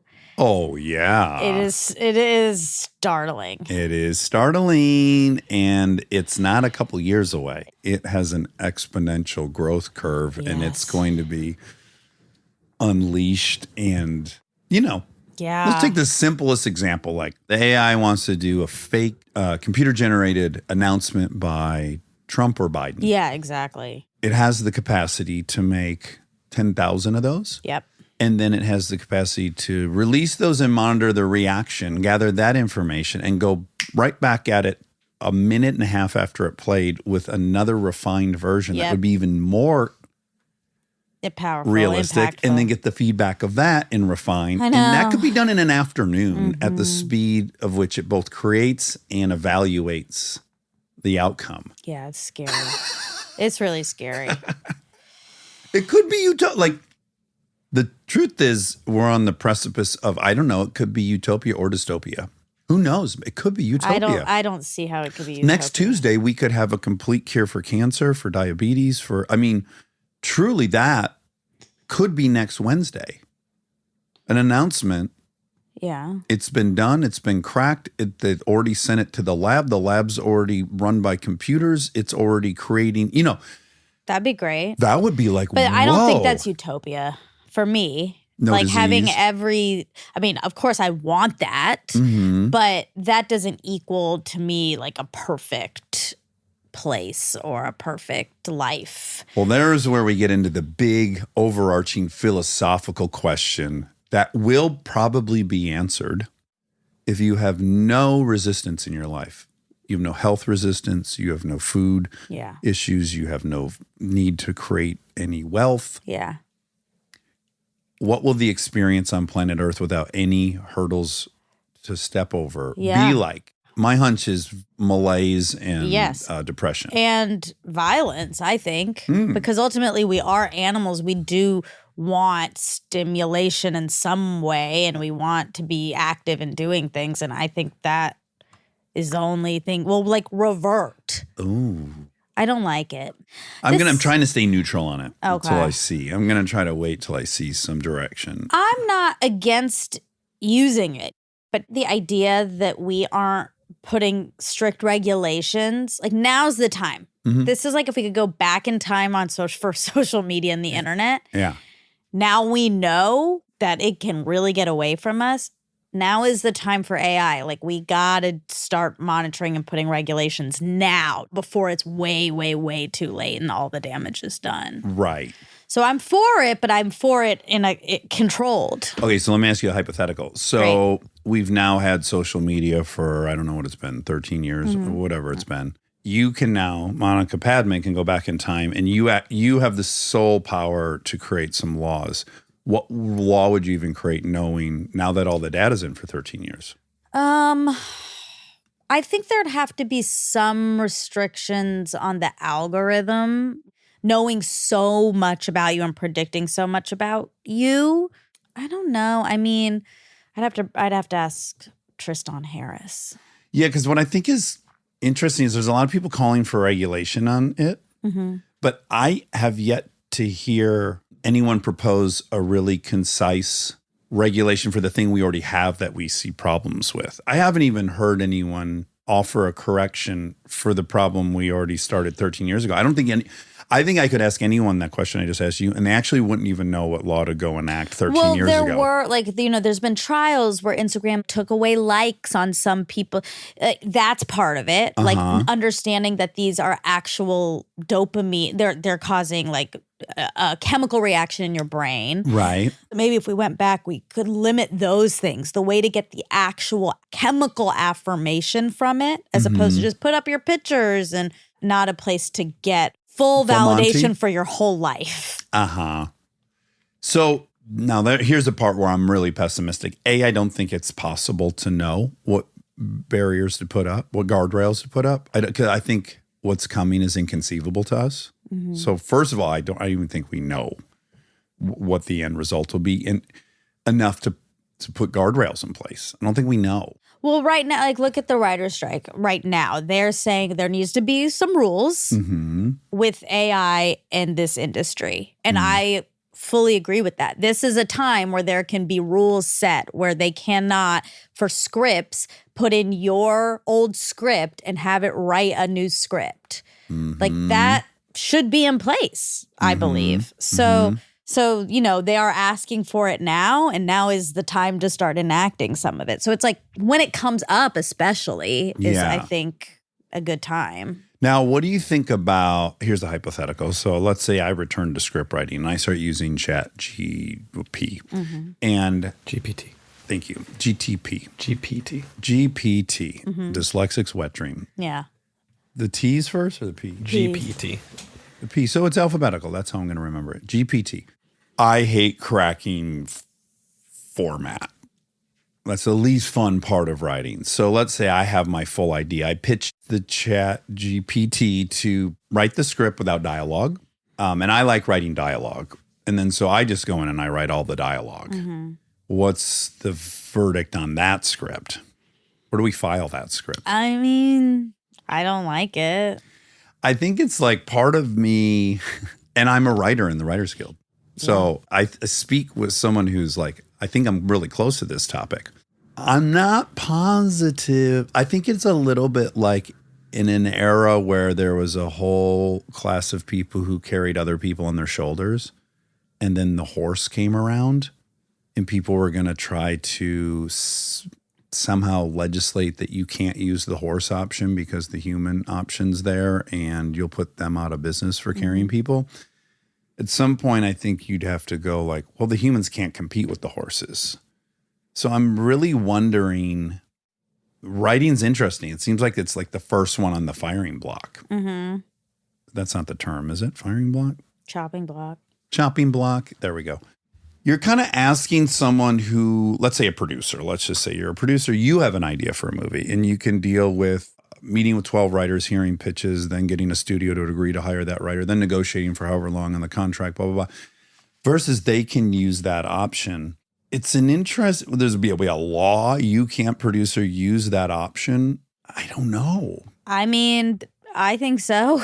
Personally, yes. I think because also what AI does, you feed it stuff. So you feed it the scripts for The Sopranos to make a mob show.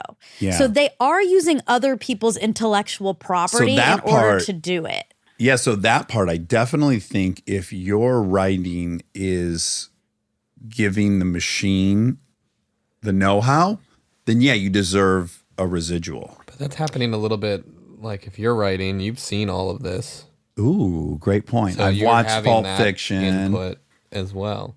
Interesting. No. I'm not paying. It's just not systematically No, but happening you like can't. a tool. You can't.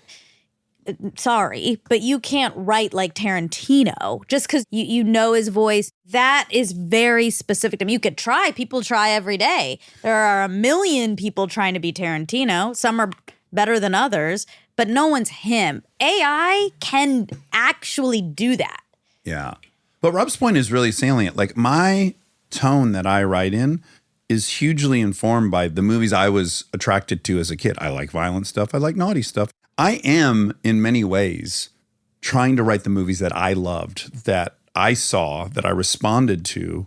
And so, in a way, I don't know what there's no objective length to a movie, right? I only know they're 2 hours because all the ones I consumed were 2 hours. And I only know that dialogue that is about a different topic while in the middle of a very heated, exciting thing is an interesting juxtaposition because Tarantino does it. It's a nonstop. There's like 6 assassins, but they're talking about Madonna. And that's a useful tool that then gets replicated. So in ways, I think Rob's right in that we are AI. Well, we're influenced by everything around us, and we grow based on influence, but we can't replicate the way AIs can replicate. That's why there's this thing. There's only 5, Stories. There's only 5 stories in Hollywood.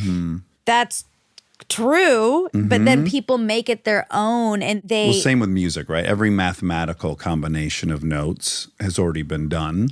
Yeah. Yet new music comes out every day. Yeah, because you're filtering it through your own system that is a unique system. It's precisely not a robot, Right. which is why it comes out different. I think the issue, though, is who's using it. Is this a tool that creatives are using to help with their own work, or is it a studio trying to not have to pay someone and just plug it into this machine and Well, the replace all WGA these people? is saying the studios. Like, they're against the studios. Sure. So it's these big corporations that already have a ton of money already. They're trying to make even more money, pay less people, and just plug Put it into in this the machine. thing. Yeah. Versus a writer using it for their own process. I agree. Look, and again, I'm a writer in the guild, but I'm also trying to be objective enough to go, okay, well, let's just say that the AI and a program becomes so sufficient that the 3 of us don't need an accountant. We will have no problem saying, well, no, I'm not going to pay an accountant because this thing does it better and it's virtually free. So I will have the ability to relegate a whole occupation to extinction. I'm free to do that, but I'm going to say these people aren't allowed to do the same thing with a job they don't like paying for. It's an interesting and weird. And again, this is the tipping point of all of it because all these different occupations are going to just fall like dominoes. Right. That's what I'm saying. We have to make decisions now. Are we allowing that? Are we going to allow for that to happen to all industries so that there are no more jobs? That is where this is heading, that there's a chance where 0 people have jobs. Right. But so that the writer that's in the guild, let's say we win this battle, the writer will be free in the WGA that just had his or her job protected to buy the Google robot that will clean your house and they can fire their housekeeper. And no one's going to object to that. Yeah. So I do think you're going to see a lot of kind of hypocrisy, which is like, I'm going to fight for my job, but I'm going to quickly get rid of a bunch of other jobs that I don't want to pay for. Right. That's the hypocrisy I feel like is going to be really present through all this. Yeah, it is. Yeah. It is. The checkouts at grocery stores and the self-cleaning robots. And I actually think the way this will shake out is the way that all of the lopsided economic inequality of this country will do, which is our jobs will get protected and the lower class people will be absolutely fucked. Yeah. And the WGA may win, but no one else will win. This has to open up those conversations of are we willing to make every job obsolete? Yeah, and even checkout ones. Like there's a Whole Foods in the Valley where you can nobody in there. Well, no, you can go through this line if you have Amazon, whatever. Prime. Yeah. You just scan your phone on the way in, you put your groceries in bags, and you walk out. Fucking leave. You just leave. It scans the whole thing for you. There's nobody. Right. And so as a consumer, I want to be able to use that. But you know what was really funny, though? They did this hilarious SNL sketch where all these Black people were like, yeah, we are not falling for that. Like walking out of a store with all this stuff, which is really funny. Yeah, all these white people are like, oh my God, this is so cool. And they're like, what? Anyway, I think it's going to have to be so nuanced. Is this a job that is going to create a ton of other jobs for people? that we're replacing, that's something to weigh. Versus, are we just removing industries completely with no replacements? I mean, that's, I hate to say what the future is. Right, so truck then- drivers, a hotel clerk, you just go down the list. Yeah. Medical. I was watching the 60 Minutes AI thing, and it's like, you'd actually say, I want AI to look at my MRI over a human. Just the accuracy is in the high 80s versus like 60%. So when you tell someone with their own health that they are obliged to use the human. Right. And then, okay, so if I'm not obliged to use the human for my own health, then you and I are assuming the AI can't write Tarantino, right?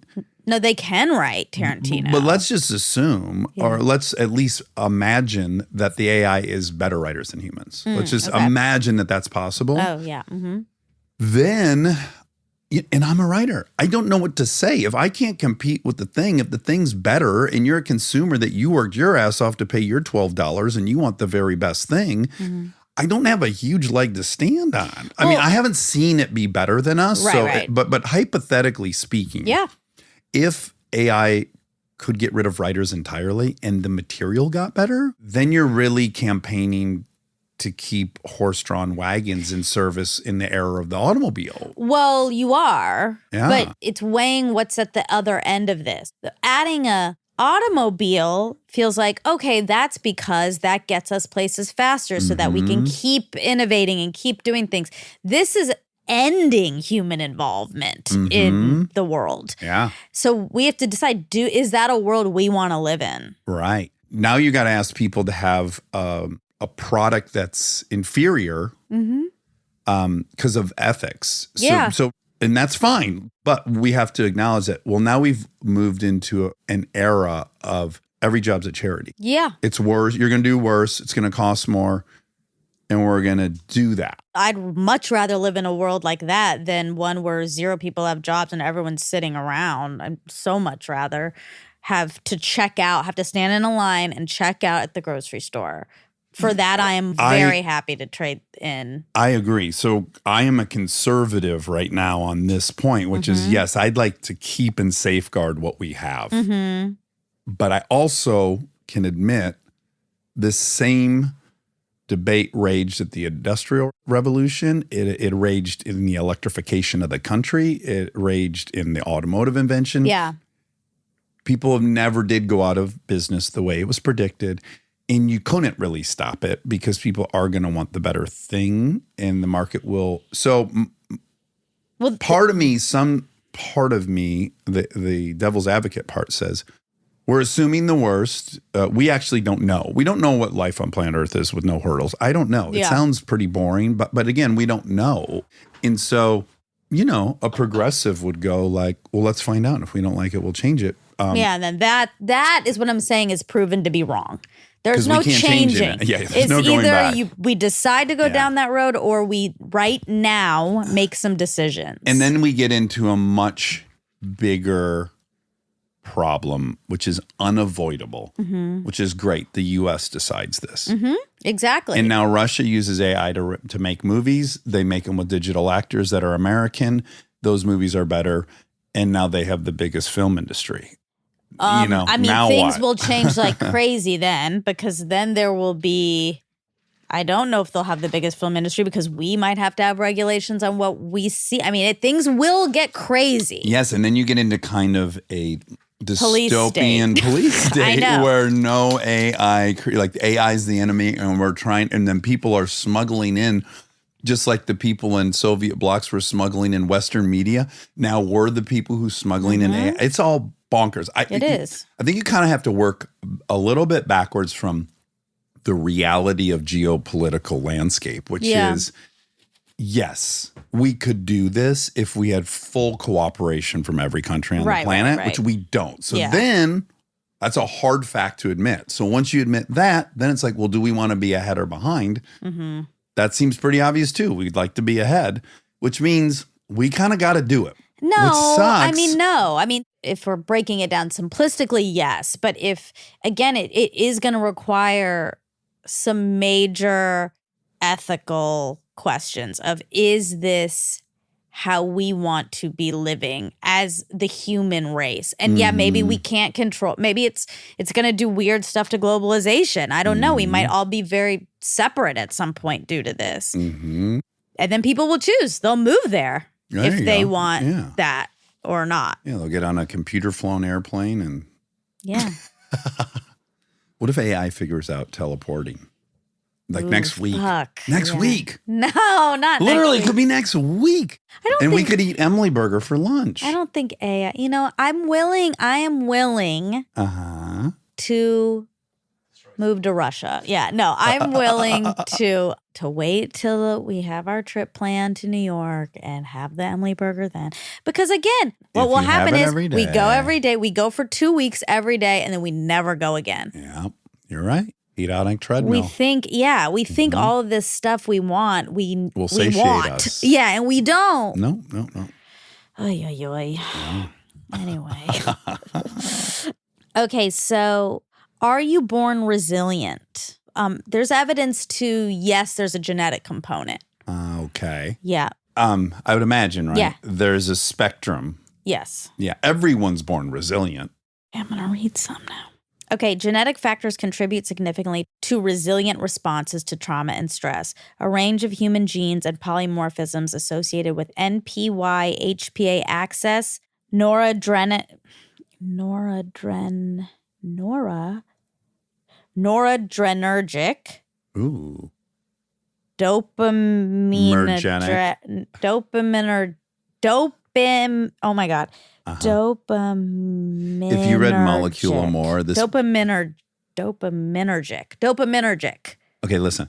That word is in Molecular More and Dopamine Nation. Yeah. Every 8th word. And I listen to it on tape and I try to repeat it as they're saying it. Yeah. And sometimes it takes me all night to be able to say it out loud. That's the hardest word I've Is ever it heard. dopaminergic? Dopaminergic. No, it's not. It's dopaminergic? Dopaminergic? I'd have to re-listen. Can you look it up? Dopaminergic or dopaminergic. Yeah, it's a hard one. dopaminergic. I think it's dopamingenic. No, because there's an ER. I know, but I think that's what they say in the book. It's much fewer syllables than what you're saying. Yeah. Dopaminergic. Dopaminergic. Dopaminergic. Not dopaminergic, dopaminergic. It's switching. Dopaminergic. Dopaminergic. Okay. Dopaminergic. Dopaminergic. And serotonergic Okay. systems. And BDNF have been linked to resilient phenotypes. NPY is a neuropeptide that produces. So they're all HPA axis is the hypothalamic pituitary adrenal axis. Genes that regulate HPA axis functions play an important role in shaping resilience. So all these things in our brains. They should change that to allied or instead of axis. Yeah. That just harkens back to an ugly time. Yeah, it does. And then epigenetics. Oh, There's epigenetic factors in resilience. And you can have varying levels of all that to predict how resilient you are. Yeah. Do you think you're resilient? I think so. Yeah, I do too. Really quick, can you think of times that you quit?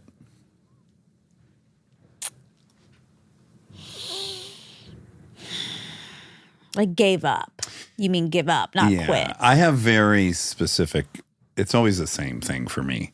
Of when you quit? Yes, and it's such a unique feeling, which is I'm working on a car. Oh. I don't have either a part or a tool. Something stops me, or maybe I can't figure it out. And I work on it, and my knuckles get bloody and blah, blah, blah. And then I quit, which is the weirdest feeling for me. Yeah. And then I go away, and then I'm ruminating kind of on it for about an hour and a half. And then I think of some other strategy, and then I return. But the quitting, when I quit, I'm certain I'm like, well, I can't do it. And then I walk away, which is very hard for me. But if you come back, can we even say that's quitting?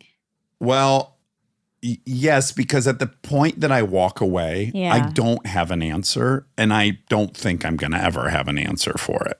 Sure, but maybe the resilience piece is that you The rumination for then another- you decide I'm gonna go back. I'm gonna try different things. Yeah. Or, I mean, ultimately, it's like I'm going to get a professional involved. Right. I mean, I'm not going to like just throw the car in the trash or Yeah. let it sit there and rot for Yeah. eternity. But I just got to say in my normal life, that's the only time I like really remember that I often walk away from things. Yeah. I quit. Huh. And then I generally don't. I think of something or That's a really good question. I don't know. I'm sure I have. I guess we quit diets. We quit I know. workout routines. But I don't really start diets. Right. Kind of for. Well, just 2 years ago, you went to no meat. Oh yeah, I know you're right. That is a diet. I don't consider that a diet because that was for the environment. Yeah, but it's a diet. It was a way of eating. Yeah, you're right. And I did stop doing that. Maybe did you start? I did. Oh, you Remember, did. I did, Okay, and I okay. had that weird system. It was like 2 days a week I can eat meat for one meal, and then 1 day a week I can eat anything I want. Then 2 days, it was a Maybe it's just too hard little to follow. convoluted. Yeah, Was it a conscious quit or just a gradual forgot about it? yeah. I think I just did forget. Yeah, more yeah. than Actively quit. yeah. But you ever started like a house project? Like, I'm going to paint that wall or whatever. Oh God, no. See, You don't even try that I stuff. don't. I Yeah. think I know my capabilities also. So I'm not really looking at something and thinking like, oh, I would never look at a car and think, I think I could be the one to fix this. Well, I think part of the reason that people don't think they're mechanical is because I don't think they have truly just the most basic approach. Crap. Yeah. So I've never either. Like it started with, I had shitty cars and Yeah. they broke all the time and I couldn't afford to get a mechanic. I would not think I know, but I would start taking pieces off. Yeah. And you could look at any part of the car and you could pretty quickly see where it's fastened. You'd go, oh, there's 8 bolts on this intake. And it doesn't appear to be broken on top, right? But I can take these 8 bolts out and I can put them to the side and I can keep track of those 8 bolts. And you do that. And then you lift the intake off, right? And you set it by there. And you're like, I took those out. I know how to put those back in. And you're just keeping track. And now the intake's off and you start looking a little closer at some other things like, oh, I can see the lifters now. Oh my God, that piece is clearly broken. Or there's oil spurting out right there. Or, right, you're going to visually see something. And you're just going step by step going like, well, I can remove 8 bolts. And then guess what? I can remove 6 bolts on that part. And then I can remove 3 other bolts. And that's the process of being mechanical. Yeah. That you trust that if you can remove the bolts, you can put them back in. And that's how you teach. And then after you've done that several times, now you actually know how to do it. But it just starts with taking the cover off the vacuum. Well, let me look at how this piece of plastic is over there.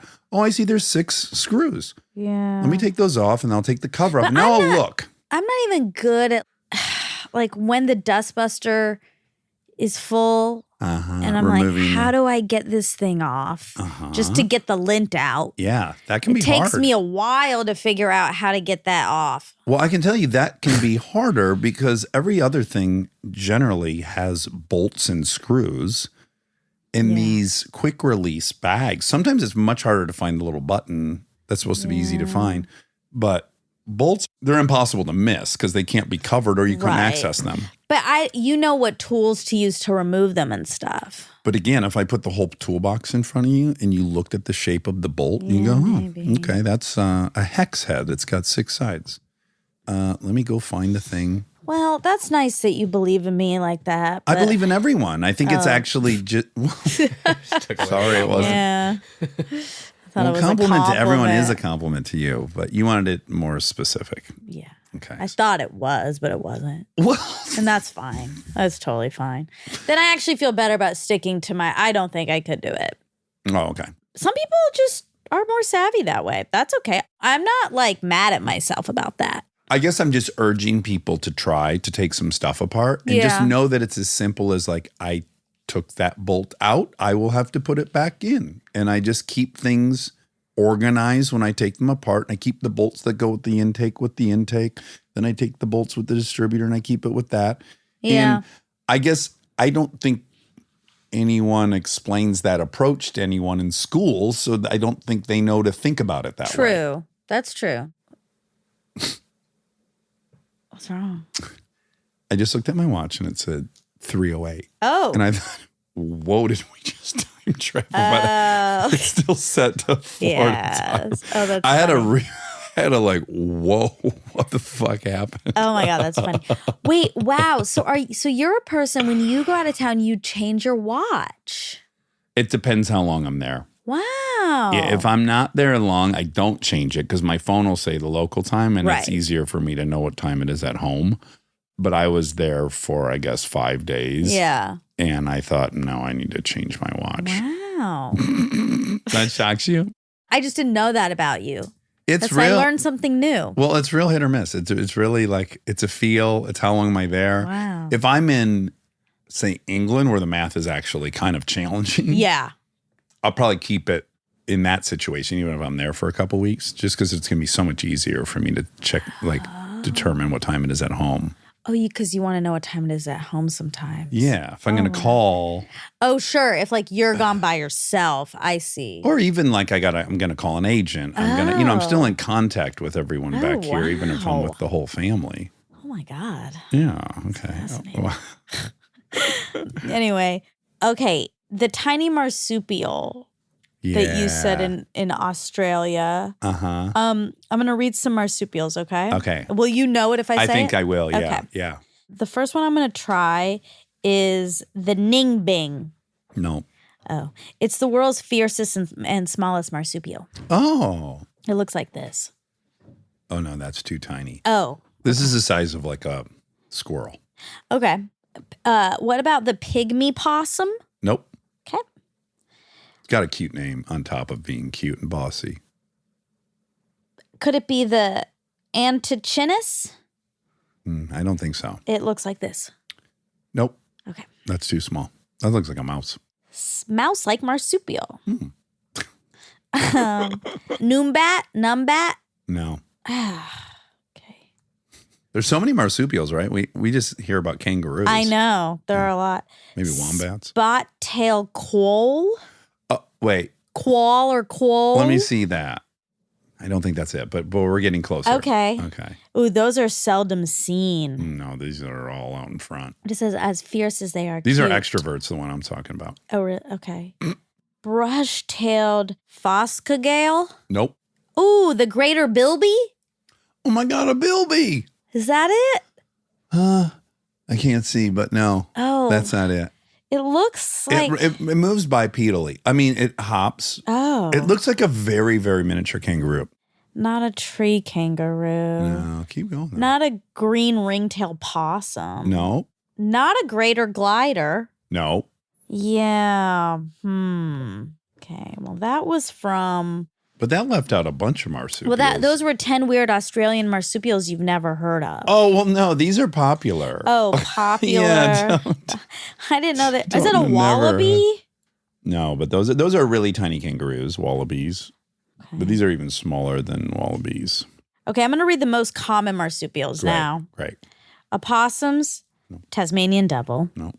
kangaroo, koala, wombat, Nope. I love wombats, so they look like Ewoks. wallabies, No. and bandicoots. There we go. I think it's bandicoots. Let me Wait. see. How do you spell bandicoots? BANDICOOT. Ew, it's a rat.